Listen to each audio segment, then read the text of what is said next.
Film की शुरुआत में एक डरी हुई लड़की दिखाई जाती है। उसे ज़हनी सुकून नहीं है। किसी बात को लेकर वो इतना डरी हुई है कि काफी डिस्टर्ब है। उसके जिस्म पर अजीब तरह के काले निशान बने हुए थे और बार बार वो डॉल डॉल इन्हीं गुड़िया का नाम ले रही थी, जो बताते हुए वो काफी डर जाती है। इस डरी हुई लड़की के सामने उसका दोस्त बैठा था, जिसे ही वो अपनी सारी बात बता रही थी। तब वो लड़का उसे संभालता है, तसल्ली देता है कि तुम रिलैक्स हो जाओ, डरने वाली कोई बात नहीं है। पर इसका कोई फायदा नहीं हुआ कि उसने फूट फूट कर रोना शुरू कर दिया।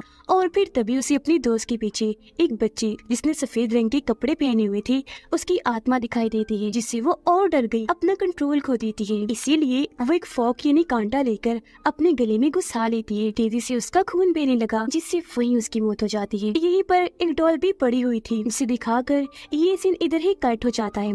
अगले सीन में हम एक फैमिली को देखते हैं जो हाल ही में एक नए टाउन में रहने के लिए आए थे और आज के दिन वो एक चर्च में एक फेस्टिवल जिसे कम्युनियन के नाम से जाना जाता है वो मनाने के लिए आई थी। जैसे कम्युनियन यहाँ पर शुरू हुआ, हम इस फैमिली की बड़ी बेटी सारा को देखते हैं, जिसके साथ उसकी मॉम बैठी हुई थी। कम्युनियन खत्म होने के बाद सभी लोग बाहर आ गए। यहाँ तभी एक घबराई हुई औरत सारा के पास आई और अपनी बेटी जिसका नाम मेरी सोल है उसके बारे में पूछने लगती है। वो बताती है कि इसी चर्च में एक कम्युनियन के बाद मेरी बेटी लापता हो गई थी, आज तक उसका पता नहीं चला, इसलिए यहाँ आकर मैं अपनी बेटी मेरी सोल के बारे में पूछने आती हूँ, इस उम्मीद के साथ कि शायद किसी ने उसको यहाँ पर देखा होगा। तभी फादर और चर्च के और लोग वहाँ पर आ जाते हैं और उस औरत को वहाँ से ले जाकर दूर कहीं भेज देते हैं। अब ये फैमिली घर आ गई जहाँ पर सारा बोर हो रही थी, इसलिए थोड़ी ही देर के बाद वो अपने दोस्त के साथ क्लब के लिए निकल जाती है। अब हालांकि उसे ये सब पसंद नहीं था, लेकिन आज यहाँ आकर उसे बहुत मजा आ रहा था। अपने दोस्त के साथ वो काफी इंजॉय करती है। यहाँ वो पहली बार नशा भी करती है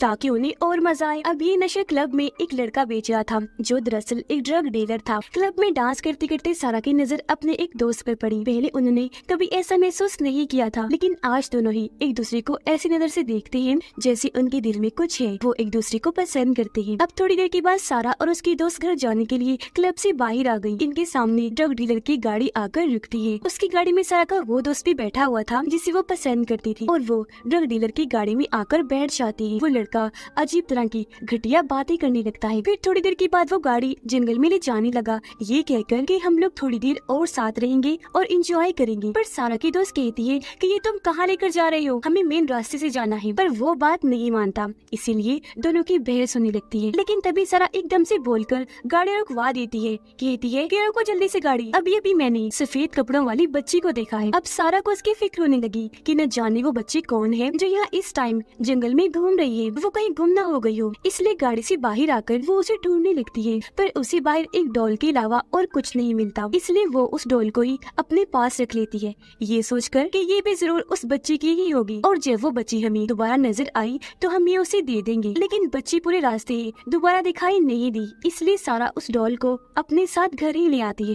ये डॉल बिल्कुल उसी लड़की की डॉल जैसी थी जिसे हमने शुरुआत में देखा था। अगले दिन सारा जब नहा रही थी तो वो अपनी बाजू पर अजीब तरह का काला निशान देखती है, लेकिन सारा इसको नजरअंदाज करके अपने दोस्त से मिलने उसके पास चली जाती है, जहाँ उसकी दोस्त कहती है कि इस टाउन की मैंने एक कहानी सुनी है जिसमें एक कम्युनियन वाली लड़की जिसने सफेद लिबास पहना हुआ था, कहा जाता है कि उसकी आत्मा लोगों को दिखाई देती है। उसके पास एक डॉल थी जो सबके मुताबिक कर्स्ड है, जिसे बुरा माना जाता है। जिसके पास भी वो होगी उसके साथ अच्छा नहीं होगा और हो सकता है कल रात सारा तुम्हें उस बच्चे की आत्मा ही दिखाई दी हो, ये डॉल उसी की कर्स्ड डॉल हो। पर सारा को इन बातों पर यकीन नहीं आता, इसीलिए वो फादर के पास जाती है ताकि वो जान सके कि सच में डॉल कर्स्ड है या बस मनगढ़ंत कहानियां हैं। तो फादर डॉल को भी चेक करते हैं और ये भी बताते हैं कि नहीं, और ना ये डॉल कर्स्ड है बल्कि ये तो आम सी बच्चों की खेलने वाली डॉल है और कुछ नहीं। पर यहाँ हम फादर के चेहरे को देखकर अंदाजा लगा लेते हैं कि उनके अंदर कुछ और ही चल रहा है, वो कुछ छुपाने की कोशिश कर रहे हैं। थोड़ी ही देर बाद सारा घर आकर नहाने लगती है।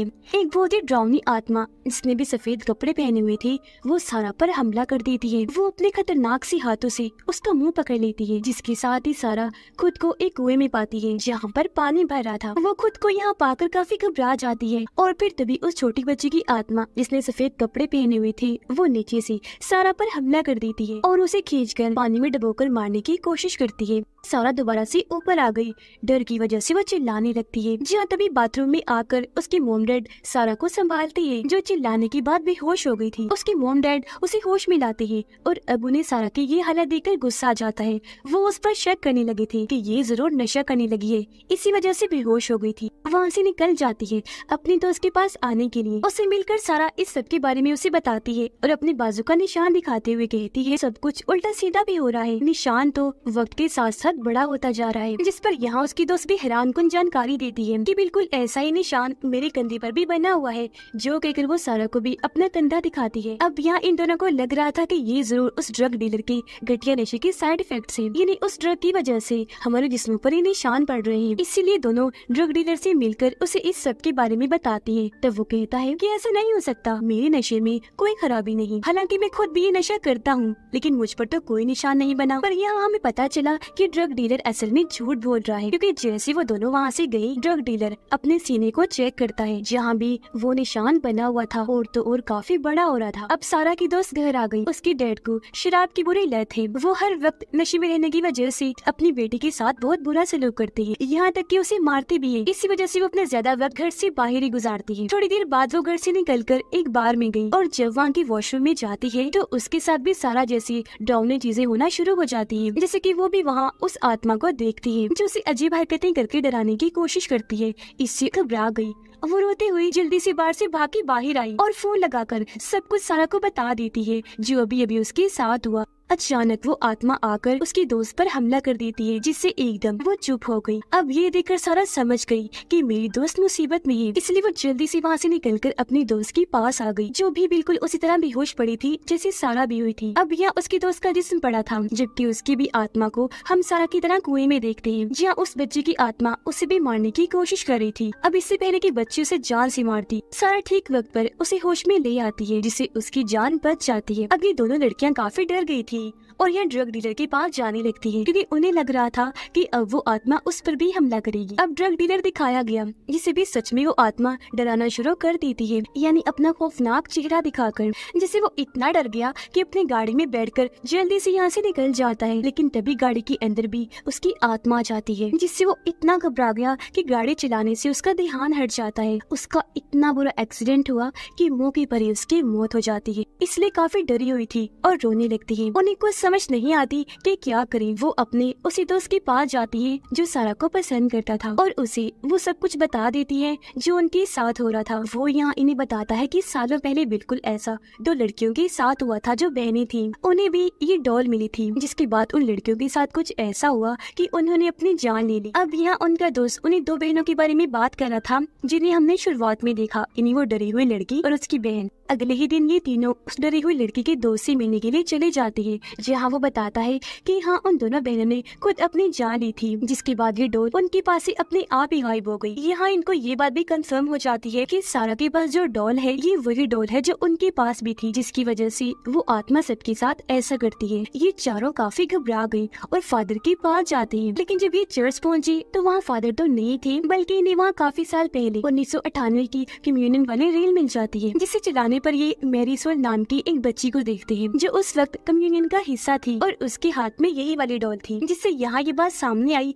कि बच्ची की आत्मा असल में मैरी सोल की आत्मा है। अब यहाँ सारा को उस औरत के बारे में याद आया जो कम्युनियन वाले दिन चर्च के बाहर अपनी बेटी मैरी सोल को ढूंढते हुए आ गई थी, और मैरी सोल क्योंकि उस औरत की बेटी थी इसलिए ये तीनों अब उससे मिलने का फैसला करते हैं। पर यहाँ इन तीनों पर वो आत्मा दोबारा हमला कर देती है और इस बार वो डराने के लिए सारा के दोस्त को चुनती है, क्योंकि बस वो ही रह गया था और अब बारी उसी की थी। जिससे यहाँ हम समझ पाए कि उस रात ये चारों ही गाड़ी के अंदर थी, यानी सारा, उसके दोनों दोस्त और ड्रग डीलर और डॉल, क्योंकि चारों को ही मिली और दिखी थी इसलिए उसी वक्त ये चारों ही चुन लिए गए थे, यानी उस आत्मा की नजरों में आ गए थे। जिसके बाद आत्मा सारा और उसकी दोस्त पर हमला करके दोनों को अलग अलग कमरों में फेंक कर वहीं पर बंद कर दी थी। जहाँ सारा बंद थी उस कमरे में वो फादर की लाश को देखती है, जिनके भी हाथ पर वही निशान बना हुआ था, यानी कि उन्हें इस आत्मा ने ही मारा था। वो आत्मा अब सारा के दोस्त को मारने की कोशिश करती है। यहाँ उसे बेहोश कर दिया था और उसकी आत्मा को कुएं में ले जाकर डुबोने की कोशिश कर रही थी। पर ठीक वक्त पर यहाँ वो दोनों आकर अपने दोस्त को होश में ले आती है और ऐसे उसकी जान बचा ली जाती है।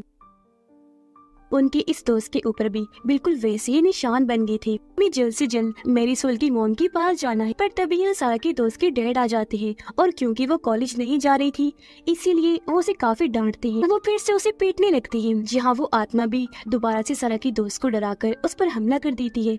पर इस बार वो खुद को बेहोश होने से तो बचा लेती है, लेकिन डर की वजह से उसने अपने डैड पर चाकू से वार कर दिया था, जिससे दुखी होकर वो काफी रोने लगी। अब सारा और उसका दोस्त मैरीसोल की मॉम के पास पहुंच जाते हैं, मैरीसोल के बारे में पूछते हैं और अपना अपना वो निशान भी दिखाते हैं, जो देखकर वो औरत समझ जाती है कि जो कर्ज मेरी बेटी पर था वो अब इन लोगों पर भी आ चुका है। बताते हैं कि मेरी बेटी के जिस्म पर अचानक से इस तरह के निशान बनने लगे थे, जिस वजह से हर कोई उसे दूर भागता था और उसे प्यार नहीं करता था। वो हालांकि बच्ची थी, जो प्यार उसे चाहिए था वो उसे कभी नहीं मिला। कम्युनियन वाले दिन भी सब उसका मजाक बना रहे थे, इसलिए वो रोते हुए वहाँ से भाग गई, जिसके बाद कभी लौट कर नहीं आई। उसकी मॉम रोने लगी। तब सारा उन्हें तसल्ली देती है कि आप घबराएं नहीं, अगर मुझे आपकी बेटी की आत्मा दोबारा मिली तो मैं उसे जरूर प्यार करूंगी। जो कहकर ये दोनों यहाँ से चले गए। अब इनसे मिलने सारा की दोस्त आई, जिसके बाद ये तीनों उस आत्मा की तलाश में निकल जाते हैं। जैसे एक वीरान जगह पर पहुँचे, बच्ची की आत्मा दोबारा से इन पर हमला करने लगी और बार बार मारने की कोशिश करती है। वो फिर सारा पर हमला करती है और उसे खींचकर दोबारा से उस कुएं में ले आई। सारा के सामने उस बच्ची की आत्मा थी, सफेद कपड़ों में, जो अब धीरे धीरे उसकी तरफ बढ़ने लगी। लेकिन यहाँ वो सारा की जान लेने, उसे तकलीफ देने की बजाय उसके गले से लग गई। ये देखकर सारा घबरा तो गई, लेकिन तभी उसे इस बच्ची यानी मैरीसोल की मॉम की बातें याद आने लगी कि उसे प्यार कभी नहीं मिला, क्योंकि उस वक्त हर कोई उसे दूर रहता था, प्यार नहीं करता था, क्योंकि उसका पूरा ही जिस्म निशानों से जो भर गया था। यहाँ तक कि कोई भी उसे छूने से भी डरता था। तो अब यहाँ सारा समझ गई कि मैरीसोल चाहती थी कि लोग उससे बिना डरे उससे प्यार करें, इसलिए मैरीसोल को भी वो गले से लगा लेती है। लेकिन तभी उस कुएं में पानी भरने लगा, इसमें सारा डूबने लगती है, लेकिन वो फिर भी मैरीसोल को नहीं छोड़ती, उसे गले से लगा के ही रखती है।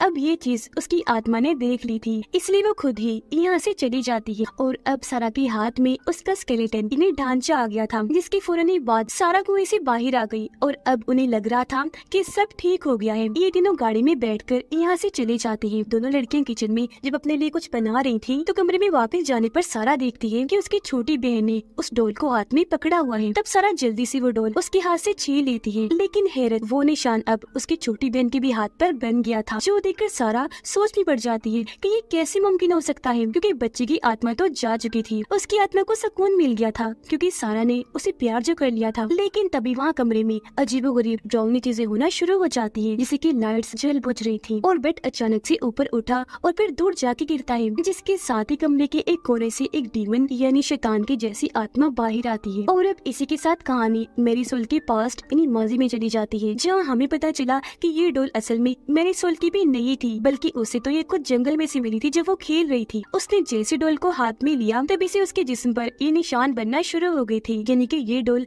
काफी पहले से ही कर्ज थी। जो इस डॉल के अंदर था वो कोई आम आत्मा नहीं थी, बल्कि वो था एक डीमन, एक खतरनाक शैतान, जो कि सभी को ऐसे मारता है। इन्हीं डॉल के जरिए पहले उन्हें कर्ज करता है, फिर उन्हें बेहोश करके आत्मा को ले जाकर उनकी जान लेता है। मतलब कि एक बार अगर इस डॉल को किसी ने छू लिया तो इसके अंदर का शैतान उसको कभी नहीं छोड़ेगा। और अब खतरा सारा की बहन को था। यहाँ ये बात भी साफ हो गई कि किसी को भी मैरीसोल ने नहीं मारा, बल्कि वो तो हर बार सभी को इसलिए नजर आती थी क्योंकि वो यहाँ इन्हें समझाने आया करती थी कि उस डॉल से दूर रही और इस निशान की वजह से नफरत ना फैलाएं, इस तरह के वहम से दूर रही और सबको प्यार करे अपनाएं, जो प्यार उसे कभी नहीं मिला था, क्योंकि यहाँ पर वो सब कुछ डीमन कर रहा था और उसने मैरीसोल पर बस अपना कंट्रोल किया हुआ था। और अभी कर्ज तब तक चलता रहेगा जब तक कि इस डॉल को तबाह न किया जाए। इस ड्राउनी एंडिंग के साथ ही इस फिल्म की कहानी यहीं पर खत्म हो जाती। फिल्म की शुरुआत में हम एक लड़की जैक्सन को देखते हैं जो पंखे से रस्सी बांध रही थी। वो अपनी जिंदगी से बहुत तंग आ चुकी थी। अब रस्सी यानी फांसी के फंदे को अपने गले में डाल लेती है, लेकिन शायद अभी उसका मरना लिखा नहीं था, क्योंकि तभी रस्सी टूट जाती है और जैक्सन मरने से बच जाती है। दरअसल उसकी जिंदगी में बहुत सारे मसले हैं, टेंशन हैं, जिनकी वजह से वो इतनी परेशान रहती है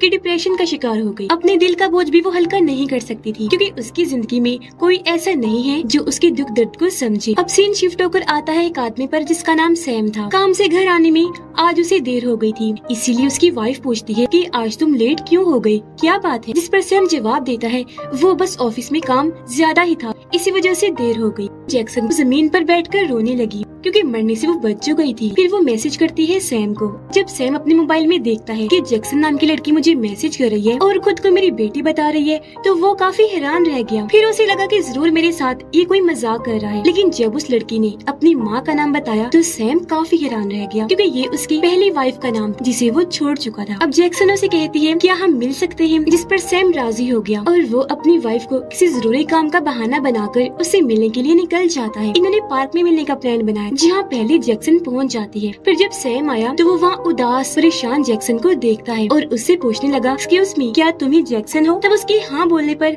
सैम उसके पास बैठ गया और ये दोनों बातें करने लगते हैं। जैक्सन उसे बताती है कि हाँ, मैं आपकी पहली वाइफ में से बेटी हूँ। आप लोगों ने जब शादी की थी तो मेरी मोम प्रेग्नेंट हो गई, लेकिन जब तक की बात वो आपको बताती काफी देर हो गई, क्योंकि आप दोनों अलग हो चुके थे। हालांकि अब मेरे और मोम के ताल्लुक भी अच्छे नहीं रहे, वो मुझे छोड़कर अलग रहती है। अब सैम उसकी बातें सुन तो रहा था, लेकिन इन बातों पर इतनी जल्दी यकीन करना मुश्किल था। उसे तो इस बात पर भी यकीन नहीं आ रहा था कि मेरी एक बेटी भी है। इन सारी बातों की वजह से सैम काफी परेशान हो गया, क्योंकि जाहिर है अब उसने दूसरी शादी कर ली थी और शायद उसकी वाइफ जैक्सन को ना अपनाए। उसे अपनी बेटी की फिक्र भी हो रही थी, पर वो क्या करता, जैक्सन के लिए कोई फैसला भी नहीं ले सकता। अब वो उसे ये कहकर जाने लगा कि ठीक है बेटा, अपना ख्याल रखना, हम फिर मिलेंगे। लेकिन जैसे वो जाने लगा, ये दोनों एक आदमी को आता हुआ देखते हैं जिसने पैंट कोट पहना हुआ था और वो बड़ी तेजी से आगे बढ़ रहा था। वो आदमी एक बच्चे के पास गया और अचानक उसका बड़ा सा मुंह खुल जाता है। वो अपने बड़े से मुंह में बच्चे का सर रखता है और फिर ऐसे ही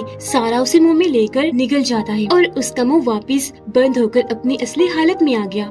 ये देखकर दोनों की होश उड़ गई और अब वो बड़े मुंह वाला अजीब आदमी इनकी तरफ बढ़ने लगा, पर ये दोनों काफी डर गए। जल्दी से वहाँ से भागकर गाड़ी में बैठ जाते हैं और वापस अपने अपने घर आ गए। अब जैक्सन को अपनी आंखों पर यकीन ही नहीं आ रहा था कि मैंने एक अजीब बड़े मुंह वाले आदमी को देखा। इसीलिए वो इंटरनेट पर उसके बारे में सर्च करती है, लेकिन वहाँ भी उसे कोई जानकारी नहीं मिलती। अब तभी कोई उसका दरवाजा जोर जोर से पीटने लगा। अब पहले तो जैक्सन थोड़ा घबरा गई, लेकिन फिर हिम्मत करके उसने दरवाजा खोल ही दिया, पर वहाँ पर तो कोई भी नहीं था। अब जब उसने दरवाजा बंद करके पीछे मुड़ के देखा तो वो बड़े मुंह वाला आदमी अंदर आ गया था। अपना बड़ा सा मुंह खोलकर उसकी तरफ बढ़ने लगता है जैक्सन को निगलने के लिए, पर वो एक रॉड लेकर उसके मुंह में मारती है और उसे साइड पर करके वहाँ से भाग जाती है और सीधा सैम के घर आ गई। घर में अंधेरा था। वो सैम से बात करने लगती है, कहती है कि अब वो हमारे पीछे पड़ गया है, क्योंकि आज वो मेरे घर तक आ गया था, वो हमें भी निकल जाएगा, इसीलिए हमें जल्दी यहाँ से भागना होगा, चलिए मेरे साथ। पर सैम उसके साथ जाने से मना कर देता है। अब यहाँ उसकी वाइफ को लगा जैसे इन दोनों के बीच कुछ चल रहा है, पर जैक्सन उसे कहती है कि आंटी जी,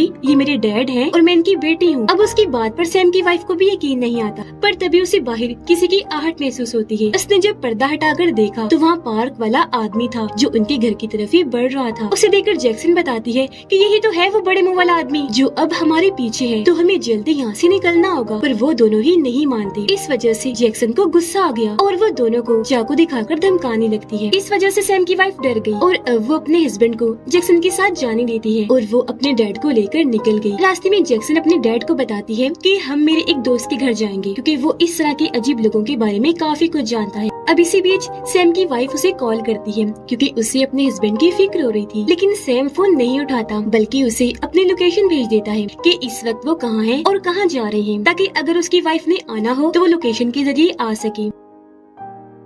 थोड़ी ही देर में जैक्सन और सैम उसके दोस्त के घर पहुंच ही गए, लेकिन जब ये अंदर गए तो वहाँ तो पार्टी चल रही थी। सारे ही नशे में धुत थे, यहाँ तक कि उसका दोस्त भी, लेकिन उसे थोड़ी बहुत होश थी। जैक्सन अपने दोस्त को उस बड़े मुंह वाले आदमी के बारे में बताती है और उसका नाम रखती है चॉम्पी। अपने साथ बाहर ले आए और उसे गाड़ी में बिठाकर अपने साथ ले जाने लगते हैं। वो इनसे पूछता है कि आखिर आप लोग मुझसे क्या चाहते हो, जिस पर जैक्सन जवाब देती है कि तुम हमारे लिए एक जादुई दायरा बनाओ, ताकि उसे पार करके चॉम्पी हम तक ना आ सके और हमें कोई भी नुकसान ना पहुंचाए। अब इसी बीच इन्हें वही पिंक जैकेट वाली बच्ची दिखाई देती है, जिसे पार्क में चॉम्पी निकल गया था। जैक्सन गाड़ी रोककर उस बच्ची के पास जाती है जो काफी घबराई हुई थी। जैक्सन उससे पूछती है कि तुम्हें क्या हुआ और उस दिन तुम्हारे साथ उस आदमी ने क्या किया था, तुम उसके अंदर से कैसे निकलकर बाहर आ गई। पर वो लड़की उसे ठीक से कोई जवाब नहीं देती। अब तभी जैक्सन और सैम एक बार फिर चॉम्पी को अपनी तरफ आता हुआ देखते हैं। वो काफी डर गए। इस बार वो बच्ची को भी अपने साथ गाड़ी में बिठाकर वहाँ से भाग जाते हैं। वे लोग दोबारा से जैक्सन की दोस्त के घर आ गए। अंदर जब भी आए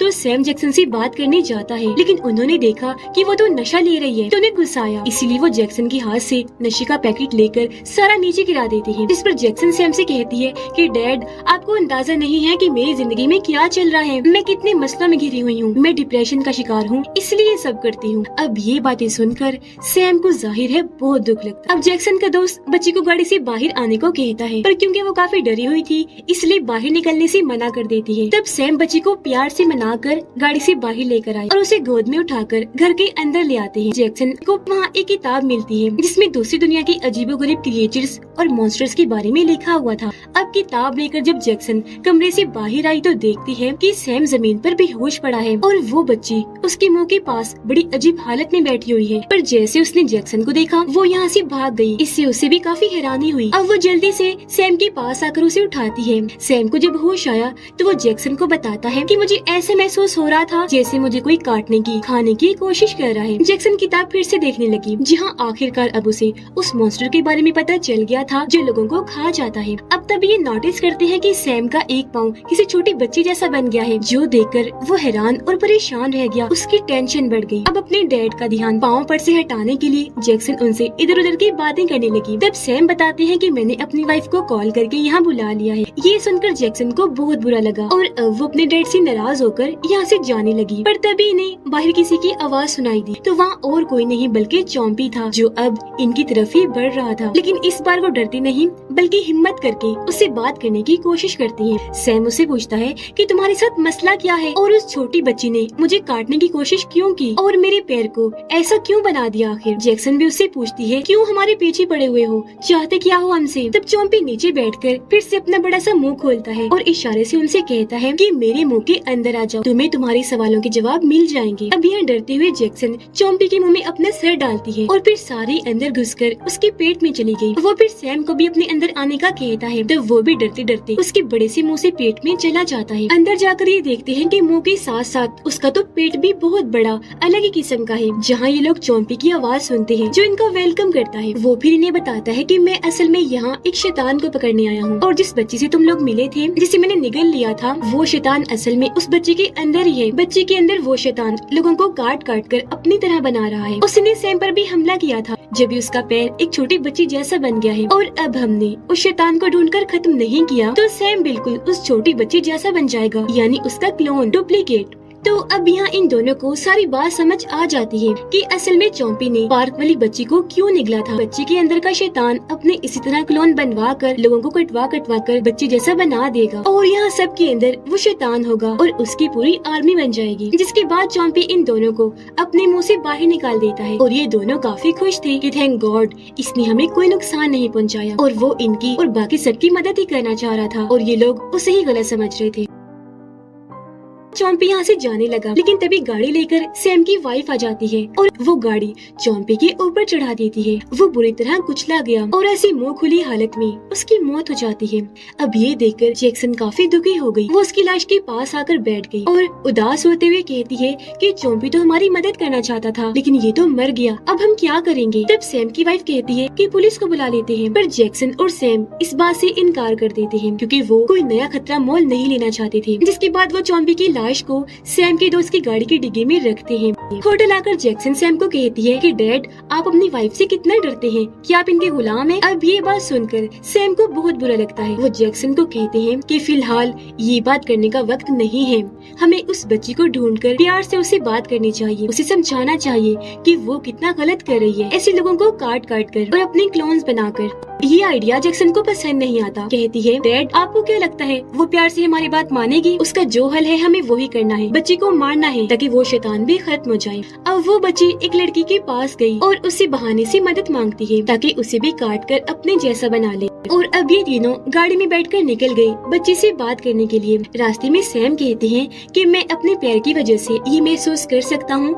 कि वो बच्ची यहीं आस पास ही है। अब इसी बीच इन्हें वो बच्ची दिख जाती है जिसके साथ वहाँ उसी जैसी दो और बच्चियाँ भी थी जो दरअसल उसकी क्लोन्स थी। ये देखकर जैक्सन गाड़ी से उतरकर बाहर आई जिसे देखकर तीनों बच्चियाँ यहाँ से भागने लगती हैं। तब जैक्सन सैम की वाइफ की मदद से उनमें से एक बच्ची को पकड़ लेती है और उसे डिग्गी में डालने की कोशिश करने लगी, पर उन्हें ऐसा करते हुए एक आदमी देख लेता है। वो सोचता है कि ये लोग बच्चे को अगवा कर रहे हैं, इसीलिए वो अपना मोबाइल निकालकर पुलिस को कॉल करने लगता है। पर इससे पहले वो ऐसा करता, जैक्सन उस पर हमला कर देती है, उस पर झपट पड़ी और काफी मारती है, जिस वजह से आदमी को यहाँ से भागना पड़ता है और ये तीनों भी गाड़ी में बैठकर यहाँ से निकल जाते हैं। डिग्गी में इन्होंने बच्चे को बंद किया हुआ था। खैर अब ये लोग जैक्सन के घर आ गए और बच्ची को डिग्गी से बाहर निकालकर बड़ी मुश्किल से घर के अंदर लेकर आते हैं और उसे कुर्सी से बांध दिया जाता है। अब जैक्सन अपने दोस्त को कॉल मिलाती है, कहती है कि हमने तुम्हारे घर में चॉम्पी की लाश को छोड़ा था, इसे जल्दी से लेकर यहाँ आ जाओ। थोड़ी देर बाद जब जैक्सन घर से बाहर देखती है तो वहाँ बच्चे के बहुत सारे क्लोन्स थे जो इनके घर की तरफ ही बढ़ रहे थे। यहाँ जैक्सन उन सबको कहती है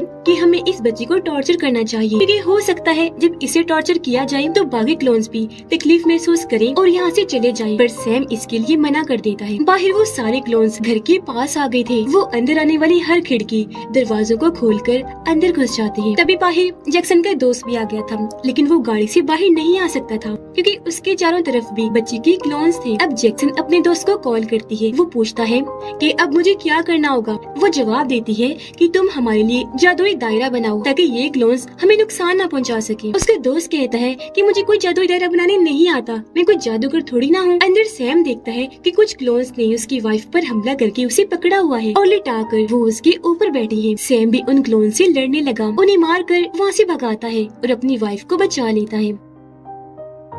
अब जैक्सन घर से बाहर आई। जो क्लोन्स उसका रास्ता रोक रही थी वो धक्का मारकर उन्हें साइड में करती है और जल्दी से अपने दोस्त को गाड़ी की डिग्गी खोलने का कहती है। उसने जैसे गाड़ी की डिग्गी खोली, जैक्सन एक क्लोन को पकड़कर उसे चोम्पी के मुंह में डाल देती है, लेकिन तभी एक दूसरी क्लोन जैक्सन को पकड़ लेती है और उसे भी चोम्पी के मुंह में फेंक देती है। सैम और उसकी वाइफ एक जगह पर बैठे हुए थे। देखता है कि उसकी वाइफ का हाथ भी छोटी बच्ची जैसा बन गया है, जिस वजह से दोनों ही काफी परेशान हो जाते हैं। ऊपर से क्लोन उनके कमरे का दरवाजा जोर जोर से पीट रहे थे। अब जब जैक्सन चॉम्पी के पेट में गई तो वो वहाँ असली बच्ची से बात करती है। बच्ची रोते हुए उसे बताती है कि मैं किसी को भी नुकसान पहुँचाना नहीं चाहती, लेकिन जो मेरे अंदर शैतान है वो सबको काट काट कर मेरे जैसा बनाता जा रहा है। उसने मेरे जरिए मेरे मॉम डैड को काटा, फिर और भी कई सारे लोगों को जो सब के सब मेरे जैसे बन गए हैं। इससे पहले वो यहाँ मेरे ऊपर हावी हो जाए, मैं अपना कंट्रोल खोकर तुम्हें नुकसान पहुँचाऊँ, प्लीज तुम यहाँ से चले जाओ। पर वो जाने से मना कर देती है। उसे बच्ची पर तरस आ रहा था तो उसकी जान बचाने के लिए वो रिस्क लेने का ही फैसला करती है और उसे कहती है कि तुम उस शैतान को मेरे अंदर भेज दो, मैं उस शैतान से लड़ने की पूरी कोशिश करूंगी। जो कहकर वो बच्ची के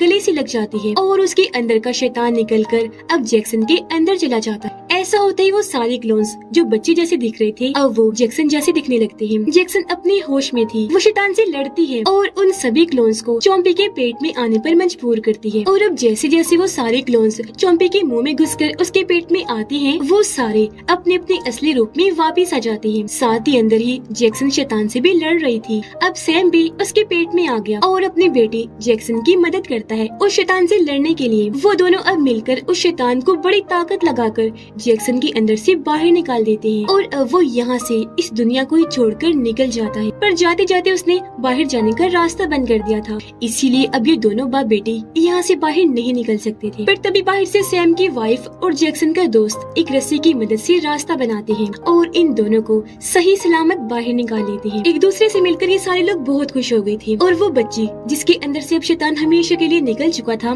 वो भी अपने मॉम डैड को वापस असली रूप में देखकर काफी खुश हो जाती है। यहाँ सैम जैक्सन को कहता है, मेरी बेटी मुझे माफ करना, इतने साल में तुमसे दूर रहा और तुम्हारे बारे में पता भी नहीं लगवा पाया, तुम्हारे डिप्रेशन की वजह मैं हूँ, मेरी बच्ची मुझे माफ कर दो, आइंदा के बाद तुम्हारा ख्याल मैं ही रखूंगा। ये कहकर वो जज्बाती हो गई और जैक्सन को गले से लगा लेते हैं। अपने बाप का ये प्यार देखकर वो भी रो देती है और यहाँ उसकी वाइफ ने भी जैक्सन को अपना लिया था अपनी बेटी के तौर पर और इस तरह उनकी फैमिली पूरी हो गई थी। इस फिल्म की भी यहीं पर हैप्पी एंडिंग हो जाती है। सालों पहले एक प्लेनेट यानी सैयारे पर एक बहुत ताकतवर और खतरनाक बुरा क्रिएचर रहा करता था। अपनी ताकत से वो बहुत सारे प्लेनेट्स को तबाह करता जा रहा था। अब ये सूरत हाल देखते हुए बाकी प्लेनेट्स के रहने वाले जो खुद भी काफी ताकतवर थे उन्होंने इस क्रिएचर के खिलाफ लड़ाई की। इसे कमजोर करके मार के उन्होंने इसे जमीन यानी हमारी दुनिया में कहीं पर कैद कर दिया। अब कहानी आती है प्रेजेंट टाइम यानी मौजूदा वक्त में। हमें जमीन यानी हमारी दुनिया दिखाई गई जहाँ पर दो बहन भाई खेल रहे थे। इनमें बहन का नाम मिमी था। ये दोनों बॉल्स वाले गेम खेल रहे गए थे, जिसमें जो भी हारेगा उसे जमीन में दफन कर दिया जाएगा। इसलिए ये लोग गड्ढा भी खोदते हैं और क्योंकि उन्होंने गड्ढा काफी गहरा खोदना था, इसलिए गड्ढा खोदते खोदते इन्हें रात हो गई। जहाँ तभी मिमी के भाई को एक ताबूत दिखाई देता है, जिसे देखकर दोनों काफी हैरान रह गए, क्योंकि उसके ऊपर एक लाल रंग का चमकदार कीमती पत्थर लगा हुआ था, जो कि असल में उसी बुरे क्रिएचर का ताबूत था। अब मिमी ताबूत के ऊपर से वो कीमती पत्थर निकाल लेती है, जिसके साथ ही ताबूत जोरों से हिलने लगा। आसपास की भी हर चीज कांप उठी और तेज आवाजें भी आने लगती है, जो सुनकर उनकी मोम डैड बाहर आ गई। बच्चों ने उनसे ये बात छुपा के रखी और कहते हैं कि कुछ नहीं हुआ, सब ठीक है। उनके जाते ही क्रिएचर ताबूत में जिंदा हो गया और ताबूत को तोड़कर बाहर आने लगता है। सबसे पहले उसका डरावना सा हाथ बाहर आता है। बाहर आने के बाद क्रिएचर आसपास देखने लगा और इनके घर से निकल जाता है। वो सीधा आया एक फैक्ट्री में, जहाँ उसे 3 चोर मिलते हैं। अब क्योंकि क्रिएचर पहली बार इंसानों को देख रहा था, इसलिए उनसे कहता है कि तुम्हारी जिल्द कितनी पतली है, मेरे जैसी मजबूत बिल्कुल नहीं है, इसीलिए मुझे पसंद नहीं आई। ये कहने के बाद क्रिएचर उनमें से 2 चोरों पर हमला कर देता है। वो उन्हें हाथ के इशारे से अपनी ताकत से हवा में लटका देता है। उन दोनों के जिस्म उसकी ताकत की रोशनी दौड़ने लगी। फिर पास जाकर दोनों का गला पकड़ लेता है, पूरी तरह गला दबाकर उनकी जान ले लेता है। उन दोनों को मारने के बाद उसने तीसरी पर भी हमला करके उसे नीचे गिरा दिया। वो भी काफी जख्मी हो गया। चोर क्रिएचर से कहता है कि प्लीज मुझे छोड़ दो, अभी मैं मरना नहीं चाहता। ये सुनकर क्रिएचर रुक गया। कहता है तो फिर ठीक है, अब से तुम जिंदा रहोगे तब तक जब तक मैं तुम्हारी जान ना निकाल लूं, लेकिन तुम्हें बहुत तकलीफ में जीना पड़ेगा। जो कहने के बाद वो यहाँ से चला जाता है। अगली सुबह उनकी मोम डैड को भी उस गड्ढे के बारे में पता चल चुका था, लेकिन वो मिट्टी डालकर गड्ढे को बंद तो कर देते हैं। पर यहाँ मिमी और उसका भाई काफी परेशान थे, क्योंकि वो देखते हैं कि ताबूत गार्डन से गायब हो चुका है। अब रात के वक्त ये दोनों दोबारा से गार्डन में आए, जहाँ इन्हें क्रिएचर के पैरों के निशान दिखते हैं, जिनका पीछे करते करते ये उसी फैक्ट्री में आ जाते हैं, जहाँ इन्हें वही तीसरा चोर दिखता है जिसे क्रिएचर ने मारा नहीं था। वो वहाँ जमा हुआ था, लेकिन उसके जिस्म में जान थी, इस वजह से वो बहुत तकलीफ में था। उसकी ऐसी हालत देखकर दोनों बच्चे काफी डर जाते हैं। तब उनके डर को महसूस करते हुए सूंघते हुए क्रिएचर यहाँ आ जाता है। अब इन छोटे बच्चों को देखकर क्रिएचर को लगता है कि शायद ये इंसानों की छोटी नस्ल है, और वो इन दोनों को मारने के लिए इनकी तरफ बढ़ने लगा। लेकिन तभी वो मिमी के हाथ में वो लाल पत्थर देखकर रुक जाता है। तो यहाँ हमें पता चला कि ये कीमती पत्थर दरअसल एक बहुत नायाब हीरा है, और ये जिस किसी के पास भी होगा ये क्रिएचर उसका गुलाम बन जाएगा और उस इंसान के हर हुक्म को मानेगा। इसलिए क्रिएचर उससे वो हीरा लेने की कोशिश करता है और उसे डराने लगा। पर मिमी नहीं डरती, क्योंकि वो काफी बहादुर भी थी और समझदार भी। अब तक उसे इस हीरे की ताकत के बारे में पता चल चुका था। वो ये भी जान गई थी कि इसकी मदद से मैं क्रिएचर से कुछ भी करवा सकती हूँ। तो अब क्रिएचर को चेक करने के लिए मिमी उसे हुक्म देती है कि मेरे भाई को हवा में उड़ा दो। तब क्रिएचर ऐसे करता है। वो उसके भाई को हवा में उड़ाकर घुमाने लगा, लेकिन साथ ही उसे काफी गुस्सा भी आ रहा था, ये सोचकर कि मैं एक इंसान जो छोटी बच्ची है उसका हुक्म मान रहा हूँ। इसीलिए वो मिमी को कहता है कि मैं जब भी यहाँ से आजाद होऊंगा और ये हीरा मेरे पास आ जाएगा तो सबसे पहले मैं तुम्हें ही मारूंगा। पर यहाँ गलती से मिमी का भाई उस चोर के ऊपर गिर गया, जिससे चोर का जिस्म नीचे गिर जाता है और उसके जिस्म से जान निकल जाती है। ये देखकर दोनों बच्चे हंसने लगते हैं, क्योंकि क्रिएचर तो उसे ऐसी तकलीफ में जिंदा रखना चाहता था, पर यहाँ अब उसका इरादा नाकाम हो गया था, जिस वजह से क्रिएचर को काफी गुस्सा आ गया। पर इससे मिमी को कोई फर्क नहीं पड़ता, उल्टा वो तो और क्रिएचर को चिढ़ाने लगी। फिर पूछती है अच्छा ये बताओ तुम्हारा नाम क्या है। वो अपना नाम भी बता देता है। इस पर मिमी कहती है नहीं ये नाम मुझे पसंद नहीं आया, क्योंकि थोड़ा लंबा है। आज से तुम्हारा नाम है साइको गोरमैन, और थोड़ा ये भी लंबा ही लग रहा है, इसलिए नाम को छोटा करके मैं तुम्हें पीजी बुलाऊंगी। पर यहाँ पीजी इन सब चीजों की वजह से काफी गुस्सा और परेशान हो गया था, क्योंकि उसके पास इतनी सारी ताकतें थी, लेकिन उसे फिर भी मिमी जैसे छोटे बच्चे के इशारों पर नाचना पड़ रहा था। फिर तभी उसे आइडिया आया कि जब मिमी और उसका भाई यहाँ से चले जाएंगे, मैं भी यहाँ से भाग जाऊंगा, ताकि दोबारा मिमी मुझ पर अपना काबू न कर सके, मुझे कोई हुक्म न दे। लेकिन उस हीरे की ताकतों के जरिए मिमी को पीजी के इरादों की भनक लग गई थी, इसलिए वो उसे हुक्म देती है कि तुम तब तक यही फैक्ट्री में ही रहोगे जब तक हम लोग दोबारा नहीं आ जाते। जो कहने के बाद वो दोनों यहाँ से चले जाते हैं और पीजी को हुक्म के मुताबिक वही रुकना पड़ता है। अब हम एलियंस के एक प्लेनेट को देखते हैं, जहाँ पर एलियंस का एक ग्रुप बैठकर मीटिंग कर रहा था। इनका काम पूरे ही यूनिवर्स की हिफाजत करना था। यहाँ ये बात सामने आई कि इन्हीं एलियंस ने सालों पहले उस क्रिएचर यानी पीजी को जमीन पर कैद किया था। इनकी मीटिंग आज इसीलिए की जा रही थी क्योंकि इन्हें पता चल चुका था कि पीजी आजाद हो गया है। इसलिए सभी एलियंस पीजी को मारने के लिए अपनी सबसे ताकतवर एलियन, जिसका नाम पेंडोरा था, उसे जमीन पर भेजने का फैसला करते हैं, जो एक फीमेल एलियन थी। लेकिन क्योंकि वो एलियन है, उसका जिस्म अजीब सा है, है तो वो ऐसे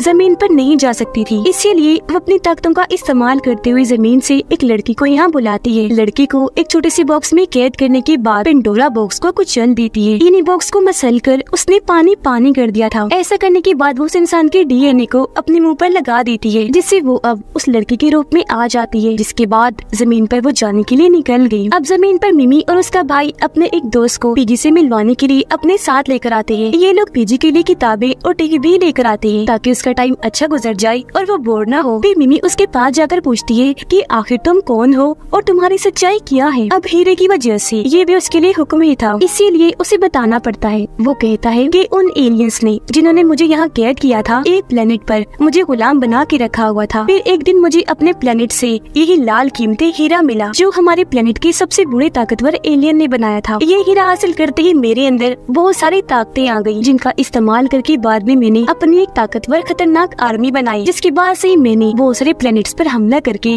वहाँ के रहने वालों को मारा और उनके प्लेनेट्स को तबाह कर दिया। कुछ प्लेनेट्स पर मैंने अपना कब्जा भी कर लिया था, लेकिन फिर एक दिन एक प्लेनेट के ताकतवर एलियंस ने मुझसे लड़ाई करके मुझे यहाँ जमीन पर कैद कर दिया और यहाँ उसकी बात पूरी हुई। अब यहाँ तीनों को ही पीजी की ये कहानी पसंद नहीं आती, इसलिए वो यहाँ से चले जाते हैं। पर जाने से पहले मिमी ने पीजी को किताबें पढ़ने और टीवी देखने का हुक्म दिया था। टीवी को देखकर उसे एक आइडिया आया। वो उसके जरिए अपने प्लेनेट पर अपनी आर्मी से राब्ता करता है और उन्हें जमीन पर आने का कहता है। घर आकर मिमी का भाई अपने दोस्त के साथ गेम्स खेलने लगा, जिस वजह से मिमी अकेली पड़ गई और क्योंकि वो बोर हो रही थी इसलिए हीरे की मदद से वो पीजी को अपने पास बुलाती है। पीजी जैसे ही आया, मिमी का भाई और उसका दोस्त भी बाहर आ जाते हैं। यहाँ मिमी को अपने दोस्त पर बहुत गुस्सा था क्योंकि वो उसके साथ खेलना नहीं चाहता था, इसलिए वो पीजी को हुक्म देकर अपने दोस्त को बड़ा सा दिमाग बनवा देती है। पीजी ने ऐसे ही किया, जिससे वो इंसान से बदलकर दिमाग की शक्ल में आ गया। पर इसी दौरान उनके मोम डैड बाहर आ गए और वो पीजी को देखकर काफी डर जाते हैं, तो वो उसे मारने की कोशिश करने लगे। तब मिमी उन्हें रोककर कहती है कि ये किसी को कोई नुकसान नहीं पहुंचाएगा क्योंकि इसे तो खुद मैं कंट्रोल कर रही हूँ। जो सुनकर उसके मोम डैड का डर भी खत्म हुआ। जिसके बाद ये पूरी फैमिली पीजी का अपने घर में काफी अच्छा वेलकम करती है, जैसे कि उसके लिए सजावट की जाती है, म्यूजिक बजाया जाता है और ऐसे ही कई दिन गुजर गए। पीजी अब मिमी के साथ उनके घर पर एक फैमिली की तरह रहने लगा था। जहाँ भी मिमी और उसका भाई जाया करते थे, ये भी उनके साथ ही चला जाता था। पीजी मिमी और उसके भाई के लिए एक अच्छा दोस्त बन गया था। गरीब बात पीजी की, वो तो ये सब कुछ मजबूरी की वजह से कर रहा था। अंदर से वो खुश नहीं था, बल्कि अपनी आर्मी के आने का इंतजार कर रहा था। इसलिए एक रात वो मिमी के भाई के सपने में जाता है और उसे कहने लगा कि तुम मिमी से वो हीरा चुरा लो ताकि तुम और मैं दोनों ही उसके हुक्मों से आजाद हो सके, जो वो हर वक्त हम पर चिल्लाती रहती है। इस पर उसका भाई कहता है कि ये आइडिया है तो अच्छा, लेकिन वो मेरी बहन है और उसे मैं धोखा नहीं दे सकता।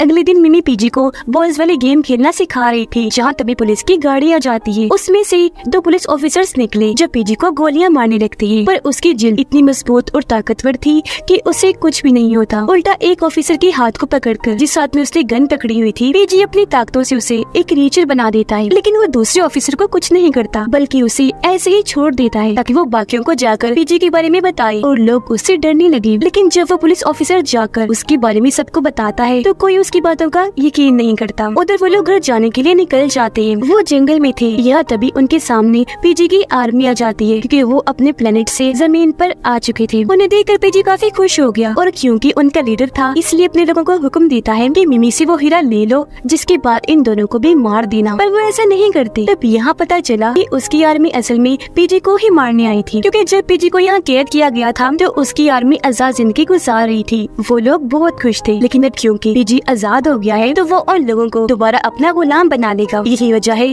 कि वो पीजी को मारना चाहते थे, इसीलिए वो अपनी आर्मी से लड़ने के लिए आगे बढ़ा। लेकिन मिमी उसे हुक्म देकर ऐसा करने से मना कर देती है, क्योंकि वो पीजी को इस बात की सजा देना चाह रही थी कि इसने मुझे और मेरे भाई को मारने के लिए अपनी आर्मी को बुलाया। ये देखकर पीजी मिमी को कहता है कि तुम मुझ पर इस तरह का हुक्म नहीं लगा सकती, अपना ये हुक्म वापस लो, क्योंकि मैंने अपनी आर्मी से जंग करनी है। मिमी कहती है मैं अपना ये हुक्म वापस ले लूंगी, लेकिन अगर तुम मुझसे माफी मांगते हो तो। लेकिन पीजी उससे माफी नहीं मांगता। उसकी आर्मी पीजी को मार रही थी, जिससे वो काफी जख्मी हो गया था। अब थोड़ी देर बाद उसकी हालत खराब होना शुरू हो गई। इस वजह से मजबूरन उसे मिमी से माफी मांगनी पड़ती है और ऐसा होते मिमी अपना हुक्म वापस ले लेती है, यानी अब वो अपनी आर्मी से मुकाबला कर सकता था। वो अपनी आर्मी से पूरी तरह लड़ने लगा, एक एक करके उन्हें मार देता है। एक के पेट में अपना हाथ घुसाकर आर पार कर देता है, तो एक को वो रॉड से मारता है, एक रीचर का सर ही फोड़कर उसे मार गिराता है और आखिर में उस पुलिस ऑफिसर को भी मार देता है जिससे उसने क्रिएचर में बदल दिया था। उन सबको तो पीजी ने मार गिराया, पर ऐसे उसकी खुद की हालत भी बहुत खराब हो गई और अब अगर उसे हीरा ना मिला तो वो मर भी सकता था। लेकिन मिमी उसे नहीं देती क्योंकि वो जानती थी कि हीरा मिलते ही ये हम सबको भी मार डालेगा। थोड़ी ही देर में उसके डैडी यहाँ आए। पहले उन्होंने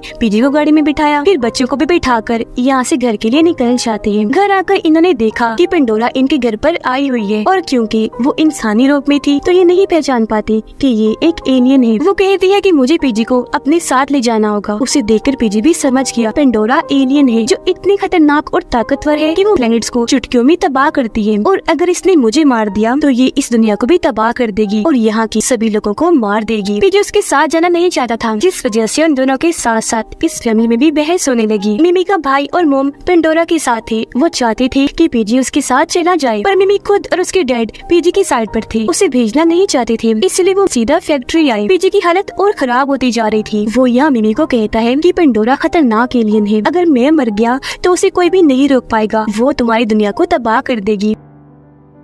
ये सुनकर मिमी जज्बाती हो गई और अब वो हीरा देने के लिए मान जाती है, लेकिन उसने पीजी से ये वादा लिया था कि बदले में तुम मुझे या मेरी फैमिली को कोई नुकसान नहीं पहुंचाओगे, जिस पर वो राजी हो गया। लेकिन जब मिमी उसे हीरा देने के लिए अपना बैग खोलती है तो वहाँ से वो हीरा गायब था। उधर पेंडोरा मिमी की मॉम को पानी में कुछ मिलाकर देती है। उन्होंने जैसे पानी पिया वो भी उसकी तरह एलियन बन जाती है, जिसके बाद पेंडोरा उन्हें और मिमी के भाई को भी फैक्ट्री लेकर आ गई। तब यहाँ पता चला कि असल में वो हीरा मिमी के भाई के पास है, जिसके बाद पेंडोरा अपनी ताकतों से पीजी पर हमला करने लगी। यहाँ उसके पास हीरा न होने की वजह से वो कुछ नहीं कर सकता था, इसलिए पेंडोरा के सामने कमजोर था। उसकी हालत मरने वाली हो गई, पर उसके मरने से पहले पेंडोरा उससे पूछती है कि अपनी आखिरी ख्वाहिश बताओ। तब यहाँ पीजी बताता है कि मेरी आखिरी ख्वाहिश ये है कि मैं तुम्हारे साथ बॉल्स वाले गेम खेलना चाहता हूँ। तो अब यहाँ वो सारे इस गेम को खेलने लगते हैं, जिसमें मिमी जीत गई थी और वो पेंडोरा को उसके प्लेनेट वापस जाने का हुक्म देती है, पर वो उसकी बात ना मानकर उल्टा मिमी को ही मारने लगती है। तब यहाँ उसकी मॉम मिमी को बचाती है। अब बेशक वो एलियन बन गई थी,